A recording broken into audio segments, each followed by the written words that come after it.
Okay. To be continued. Ito na naman po tayo ka-agree. So, andito po tayo ngayon para discuss po natin yung paano po yung protocol na ginamit po ni Sir po na Sandro. At the same time, yung mga result po nung paggamit po niya versus po dun sa mga iba. At the same time, yung dito po kasi sa Kwan, dito po kasi sa Marikit, sari-sari po kasi yung mga tinatanim din po nila. Hindi lang din po sibuyas, may mga gulay din po, at saka at the same time yung pong palay.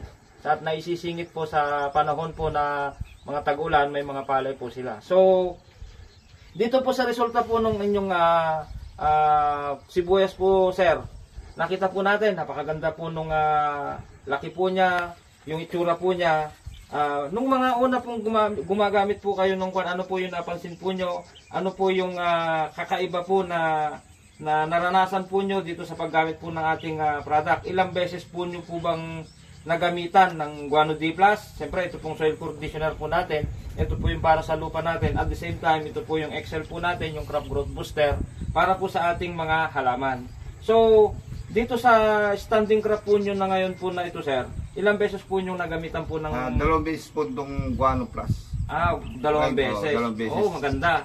Kasi po, ito pong Guano D+ po natin, okay po ito sa land preparation. At the same time, pag yung nagpapasiksik na po kasi tayo ng tao po dito, nagpapalaman po tayo, maganda po siya habang bumubuhaghag po kasi yung lupa po natin, is kasabay pong mabilis pong paglaki po ng ating tanim na sibuyas.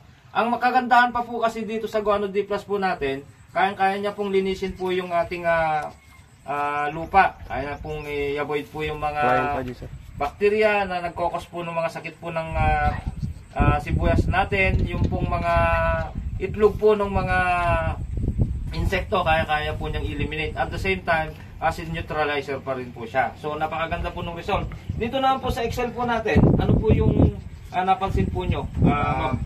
Mapansin magandang bumulas at in-spray ko, in-apply ko ito 3 beses. Ay, 3 beses? Oh, yun. Maganda po. Ito po kasing Excel po natin, crop growth booster, ay all stages po siya. Calcium base, may magnesium, boron, at saka po sulfur at sodium.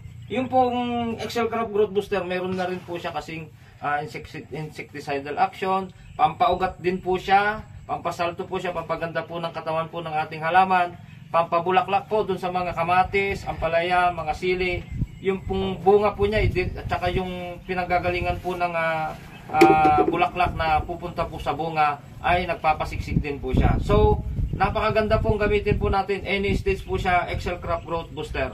So, isang successful na naman po tayo, farmer na nakita po natin. Ito po yung result po niya. Tingnan po natin itong mga ani po niya ngayon. Yung paani pa lang po siya, tingnan po nyo. 11 pieces, 2 kilong mahigit. Yan. Yan po yung result.